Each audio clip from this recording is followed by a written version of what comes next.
This Family Life News podcast is made possible by the support of listeners like you.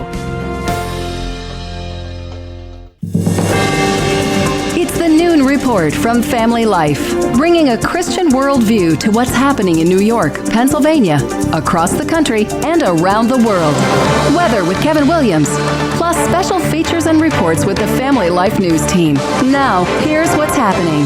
Good afternoon. Thanks for checking in. No rest for the winter weary. Lake snow warnings continue in ski country, and those winds are blowing it around out there today. Gusts over 40 miles per hour, so lots of blowing and drifting snow with this one. John Hitchcock at the National Weather Service says Wyoming, Chautauqua, Cattaraugus, and Allegheny counties experience almost blizzard-like conditions this morning. There could be a few bursts of heavy snow here and there. The higher snow amounts will be south of Buffalo across the higher terrain. There's also snow emergency in effect through early tomorrow off of Lake Ontario for Onondaga, Madison, Oneida, and Cortland counties. Further south, wind-whipped snow creating whiteout conditions in Cameron, Elk, McKean, Potter, and Warren counties in Pennsylvania. Word today that New York Governor Kathy Hochul may endorse a statewide prohibition on cell phones in the classroom during her State of the State speech next month in Albany.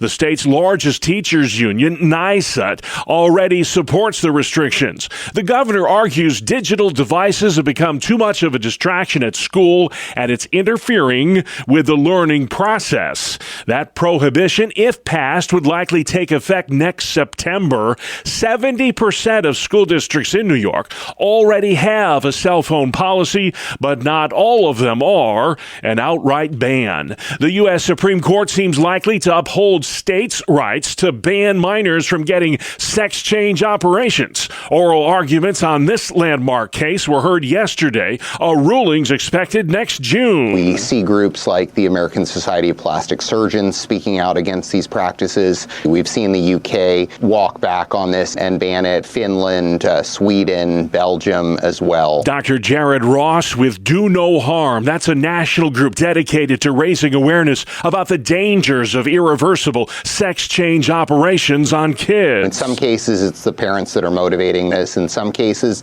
the parents are being misled by the medical establishment. They have children that have underlying mental health comorbidities, anxiety, depression, autism, and they're being told that if they simply transition their child, that everything will be fine. And we know from the data that that's clearly not the case. Dr. Ross says so-called gender-affirming care has become a multi-billion-dollar-a-year industry at the expense of the nation's youth. President-elect Trump's pick to lead the Pentagon is meeting today with more senators who could decide his fate. What you're seeing right now with me is the art of the smear. Defense Secretary nominee Pete Hegseth vehemently denies misconduct allegations and vows, if confirmed by the Senate, this is the biggest deployment of my life, and there won't be a drop of alcohol on my lips while I'm doing it. Hegseth's mom, Penelope, on Fox and Friends yesterday. Pete is a new person. He's redeemed, forgiven, changed. I believe he's the man for the job. Donald Trump is said to be considering at least two alternatives to Hegseth. They include Florida Governor Ron DeSantis, a Navy vet, and Iowa Senator Joni Ernst, who served in the Army National Guard. Billionaire entrepreneurs Elon Musk and Vivek Ramaswamy are taking Doge to the Hill today, Capitol Hill. The co-chairs of Donald Trump's new Department of Government Efficiency meeting with lawmakers about their plans to slash spending. Texas Congressman Lance Gooden. I'm going to tell Mr. Musk and Ramaswamy they have our full support. And I think that this idea that we even need this in the first place is a symptom of the abuse and the problem that has been chronic in our federal government. So far, Musk and Ramaswamy have identified about $2 trillion in wasteful spending within the federal government. The search goes on in New York City for the man who shot and killed the CEO of United Healthcare outside his hotel early yesterday. I want to be clear. At this time, every indication is that this was a premeditated, pre-planned, targeted attack. More from Chanley Painter with Fox News. After the assassination, the gunman escaped through an alleyway before hopping on an e-bike and disappearing into Central Park. The victim, 50-year-old Brian Thompson, was in New York for a conference. He's from Minnesota. The man who shot him was wearing a mask. The NYPD has witnesses, video, photos. They know how the shooter fled, and still there is no arrest, and he is still on the run. NBC's Stephanie Gosk in Midtown Manhattan today. A gunman opened fire yesterday on a school in California. 2 kindergartners were shot in the hallway of that school. Reporter Liz Croy. The shooting happened at a small private elementary school near Oroville, California, about an hour outside Sacramento. Authorities say the 2 victims are boys ages 5 and 6, currently in extremely critical condition. And they say the gunman may have targeted the school over its religious affiliation. That school's affiliated with the Seventh-day Adventists. The adult male shooter took an Uber to the school and then killed himself afterward. The Butte County Sheriff says this guy met with the school principal just moments before the shots rang out to discuss enrolling a student there. We're trying to determine whether or not he actually was there to enroll or talk about enrolling a student, or if that was instead a ruse to get onto the campus. Again, those 2 young boys in critical condition today. Bitcoin topped the $100,000 benchmark last night as investors anticipate a crypto-friendly Trump administration. Here's reporter Michael Wallace. The president-elect has promised to make the U.S., in his words, the crypto capital of the planet.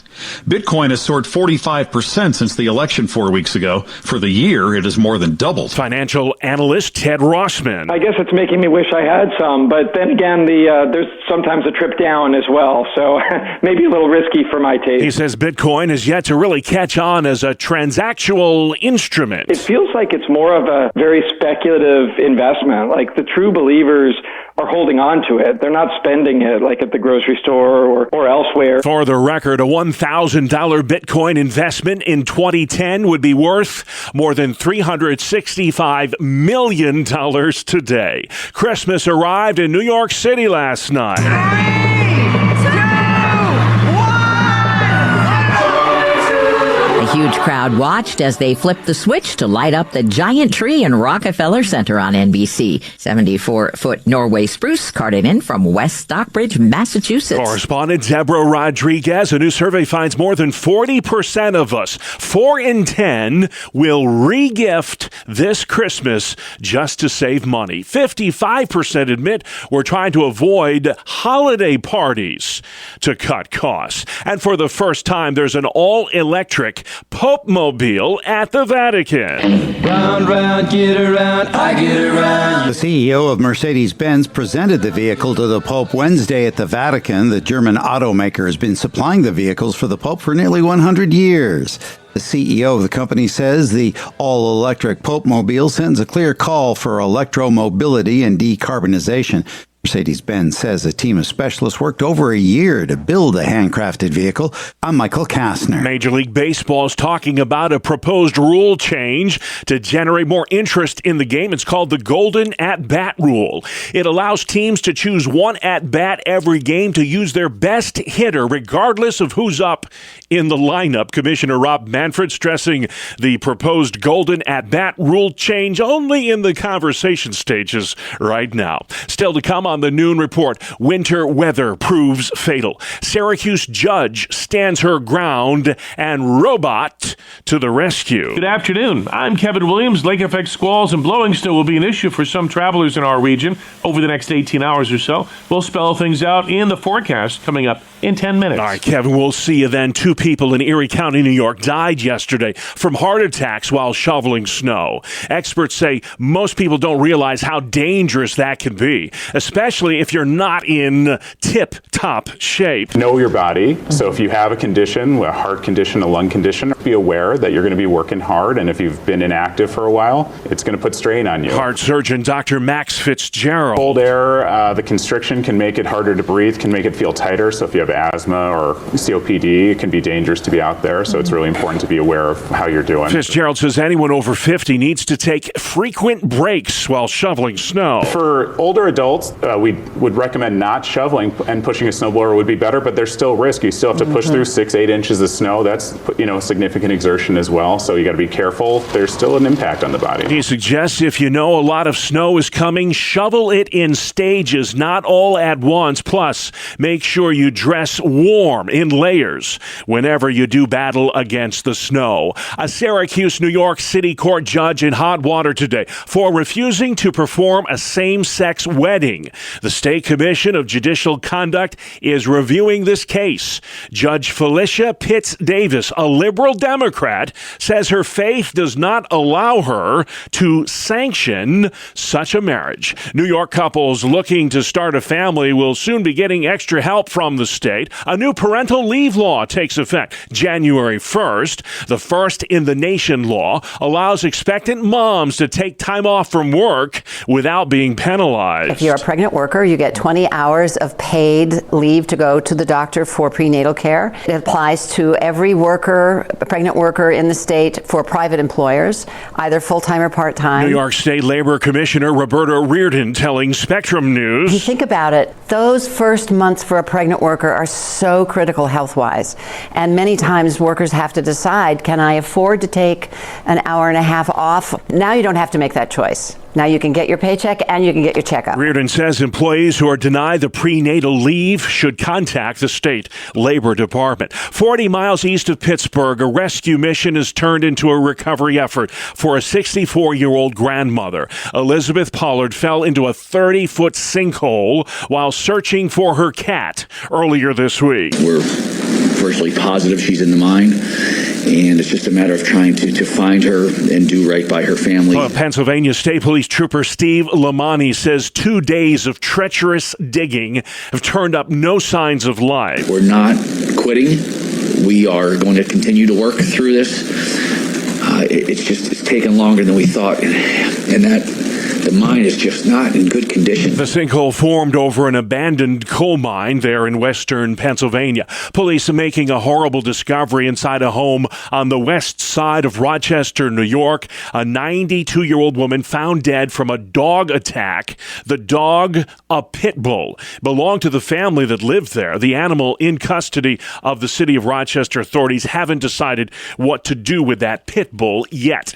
It'll be a happy new year for thousands of New York State employees. 2,600 workers on the state payroll are in line for an unexpected pay increase ranging from $7,000 to $13,500. Governor Kathy Hochul says it's part of a plan to retain highly skilled state workers. It'll be a series of pay hikes for professional engineers, architects, land surveyors, landscape architects, and geologists working in 18 different state agencies and the Thruway Authority. The level of increase will vary by position and location and go into effect early next year. Mark Webster, Family Life News. Cops say a woman pretending to be a phone company employee is scamming residents in Pennsylvania. Police in York County have issued a fraud alert after they say a woman knocked on doors in a Springettsbury Township neighborhood posing as a Verizon employee. Police said she was wearing a high-visibility vest and claimed she could lower their cell phone bills. One family provided the woman with credit card information that was used to create fraudulent accounts. Police are asking for the community's help in identifying the woman, including video footage from home security cameras.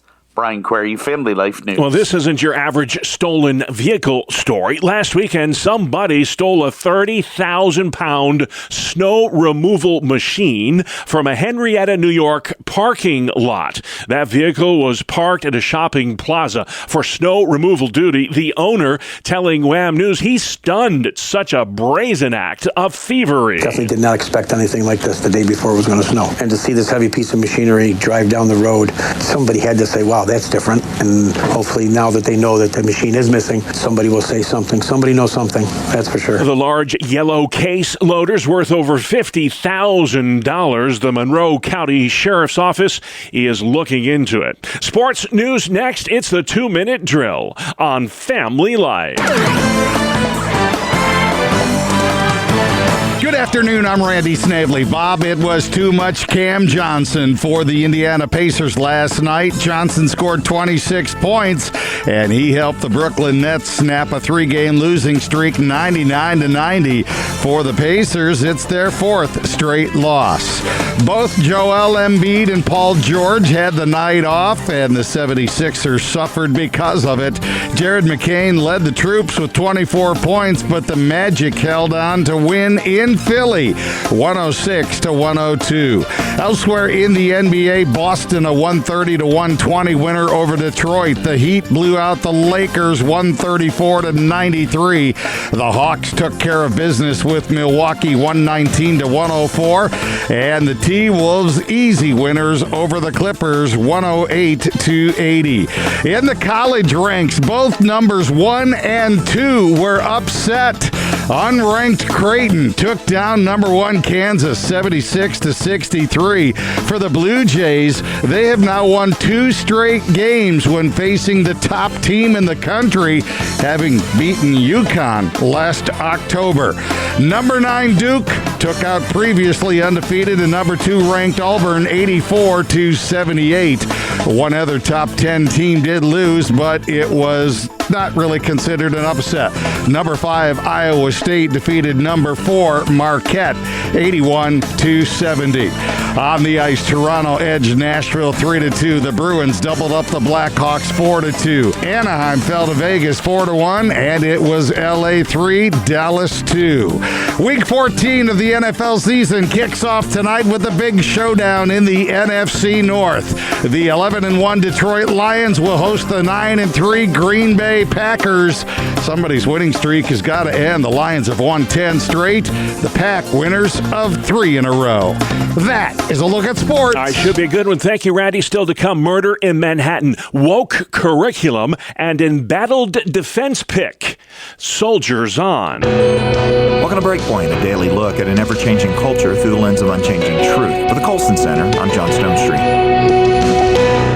Well, at the heart of both Christmas and the Christian worldview is the incarnation, the idea that God took on flesh and in Christ became fully human. It's a mystery, to be sure, but as humanity journeys even further into this digital age, the idea of the incarnation will only become increasingly strange. This virtual world of high-speed internet, social media, smartphones, and the cloud is increasingly disembodied. And that makes it even harder to imagine why God would need to take on flesh in order to save the world. Couldn't he have just uploaded a software update for our human hearts remotely? Why would God need to preach in person to just a few thousand people at most, when instead he could have posted on social media, slid into our DMs, and set up a Zoom meeting if he just waited a couple centuries? Why bodily resurrect rather than just update our consciousness over the cloud? Well, the reason, as C.S. Lewis argued in his book Miracles, is that the incarnation is at the very center of God's redemptive plan for the world. As Lewis said, quote, "The central miracle asserted by the Christians is the incarnation. They say that God became man. Every other miracle prepares for this, or exhibits this, or results from this," end quote. Think about it. Without the incarnation, there are no other miracles from Jesus. No water into wine, no walking on water, no healing the sick, raising the dead, no resurrection. And for Lewis, this would be more than just an unfortunate loss to the creativeness of the Jesus story. Again, here's Lewis, quote, "Just as every natural event is the manifestation at a particular place and moment of nature's total character, so every particular Christian miracle manifests at a particular place and moment the character and significance of the incarnation. There's no question in Christianity of arbitrary interferences just scattered about. It relates not a series of disconnected raids on nature, but the various steps of a strategically coherent invasion, an invasion which intends complete conquest and occupation," end quote. I love that. In other words, there's an intentionality to God's redemptive plan that we don't always consider, but it's clear that this plan is a big one. That's why it is essential that we dive as deeply as possible into all of the implications of the incarnation, not just in making sense of Christmas, but also responding to the challenges of this disembodied age. What our bodies mean for who we are and how we live is an essential element of the Identity Project, a new collection of resources on sexuality and identity. Don't miss the upcoming Identity Project webinar entitled Understanding Our Identity, A Theology of the Body. It features theologian and author Christopher West. The webinar will be on December the 10th at 7 p.m. To save your seat, sign up at colsoncenter.org/identity. That's colsoncenter.org/identity. For the Colson Center, I'm John Stonestreet with Breakpoint. All right, John, thank you very much. Outside next, Kevin Williams. Here is your Family Life weather forecast for this afternoon into tonight. Cloudy and windy with flurries and local lake effect snow squalls with blowing snow. Snow accumulations an inch or less in central and eastern Pennsylvania. 1 to 3 inches generally elsewhere additionally, but local amounts to more than half a foot in some locales southeast of Lake Erie and Lake Ontario. Temperatures nearly steady this afternoon, dropping into the teens and low 20s tonight. Wind chills dropping into the single digits tonight. Tomorrow, a brisk cold day with sun clouds, flurries, local lake snow, high temperatures in the 20s to near 30. All right, Kevin, not out of those winter woods yet. Winter storm warnings extend until tomorrow, east and south of Lakes Erie and Ontario. And on top of that, there's a lot of blowing and drifting snow out there, reducing visibility to near zero at times. Weather Channel meteorologist Stephanie Abrams. This afternoon, single digits and teens around the Great Lakes. Tomorrow morning, the frigid air will spread into the northeast and the south. And if you're not one for the winter weather, we'll hang in there. We've got a warm-up coming up next week. By Tuesday, temps will be tickling 50 degrees. But not for long. It's back to reality soon after that. President-elect Trump's pick for defense secretary is vowing to stay in the running despite misconduct accusations. Pete Hegseth meeting again today with U.S. senators. He is adamant that he's fit to serve. Never had a drinking problem. No one's ever approached me and said, oh, you should really look at getting help for a drink. Never. Hegseth says he has still got the support of the incoming president, despite reports that Trump's looking at a couple of alternatives for defense secretary, including Florida Governor Ron DeSantis and Iowa Senator Joni Ernst. Co-chairs of the newly formed Department of Government Efficiency, or DOGE, are making the rounds on Capitol Hill today. They are billionaires Elon Musk and Vivek Ramaswamy. They've been tasked with rooting out waste and abuse within the federal government. Democrats Jared Moskowitz and John Fetterman say they can get on board with that. That doesn't mean that we're going to start cutting services, but I think it can be more efficient. I think anybody could support making our government more efficient and saving whatever money that we can. So far, Musk and Ramaswamy have identified about $2 trillion worth of waste within our federal government. Police still searching for the shooter who killed the CEO of United Healthcare on a Manhattan sidewalk yesterday. Law enforcement expert Rodney Harrison. Is he a professional? Is he a hitman? Time will tell. More from correspondent Meg Oliver. Surveillance video captured a man wearing a mask and carrying a gun with a silencer, approaching United Healthcare CEO Brian Thompson from behind and shooting him in the back and calf. The gunman can then be seen trying to unjam his gun before shooting again, then calmly walking across the street. Police say it was a targeted attack. Criminal profiler Clint Watts. There's some sort of a personal or ideological motive around this specific target. So this is not a random shooting. The killer left behind a shell casing with the words deny, defend, and depose written on it. He was also photographed at a nearby Starbucks just moments before that murder. 2 kindergarten students are fighting for their lives today in Northern California after they were shot at their school by an adult man. The boys attended a Seventh-day Adventist school. Zach Boetti with Fox 47 in Sacramento. This is a Protestant Christian denomination. We know now that an adult man was dropped off here by an Uber driver. He walked into the school for a scheduled appointment with the principal to see if he can enroll a family member at this school. The Butte County Sheriff's Office says that meeting was cordial, no red flags. Then the suspect walked out of the meeting, and that's when the principal told authorities they heard gunshots and screams. The suspect shot 2 young boys in kindergarten right outside of a classroom.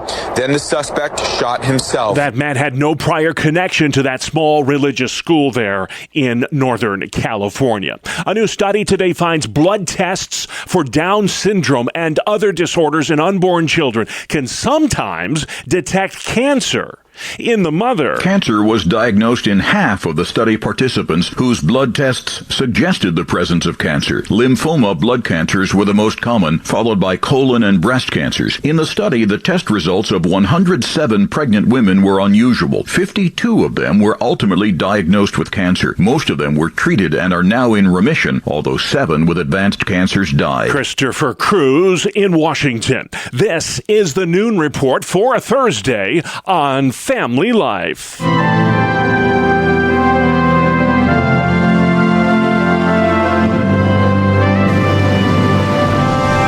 Today on Faith Under Fire, Family Life talks with attorney Thomas Breth, who's from Western Pennsylvania. 3 school districts were concerned about some of the curriculum mandates and teacher education requirements that state authorities wanted to put on local school districts in Western PA.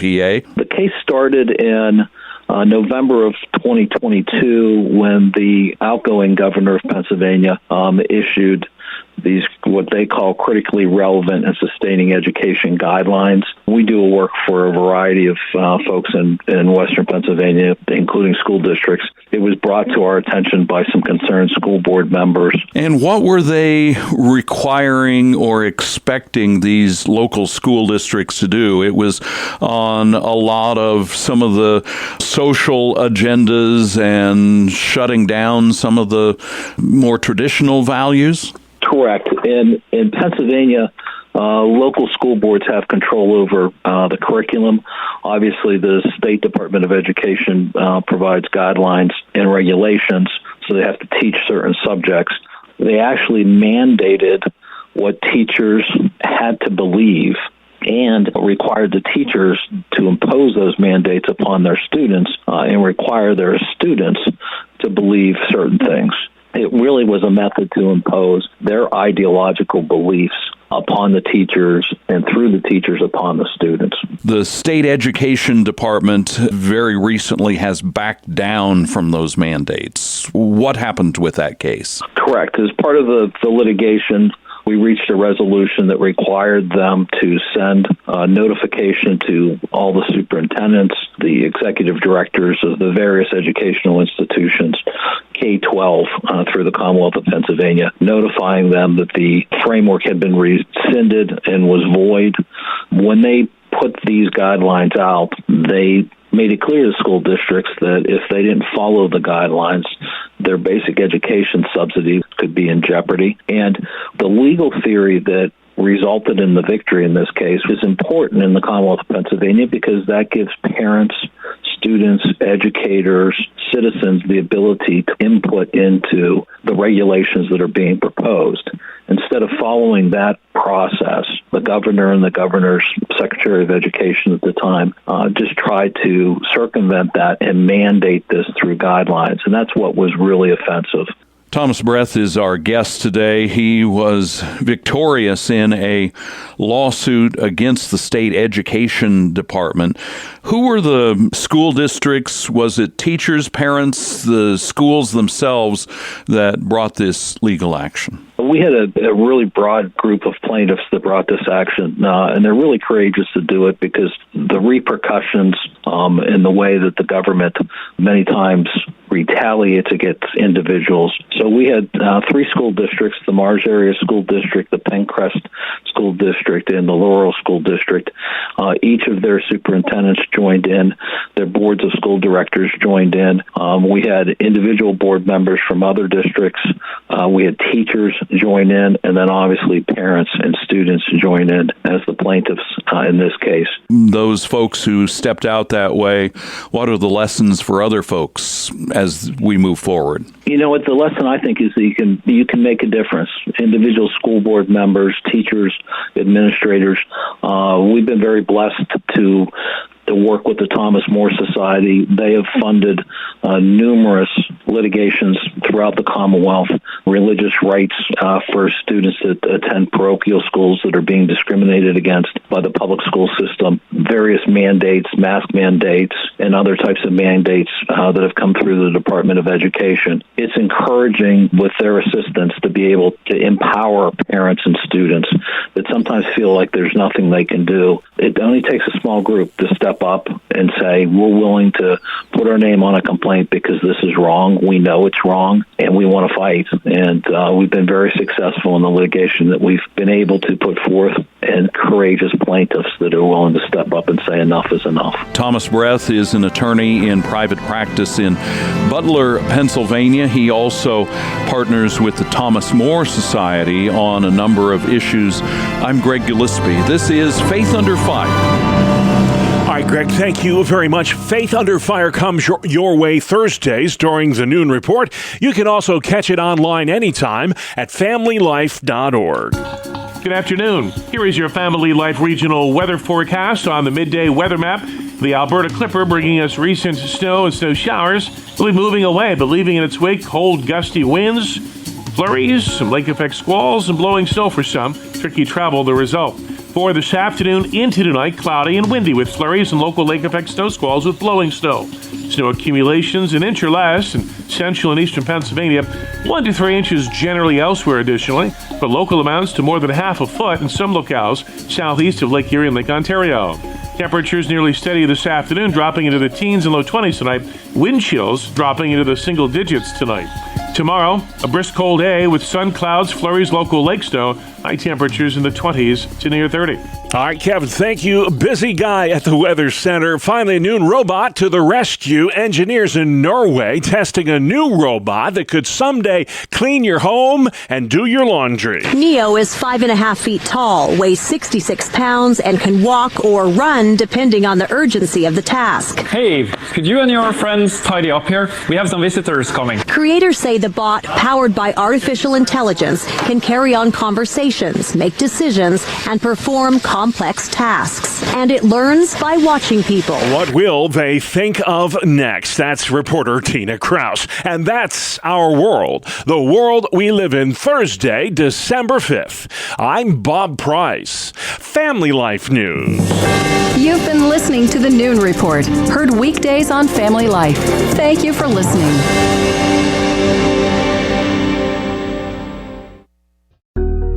Thank you for listening to this Family Life News podcast. If you've been encouraged by what you've heard, please share it with others and click the subscribe button to automatically receive future episodes. Family Life is a listener-supported ministry. Podcasts like this are made possible by your financial partnership. Find out more at familylife.org.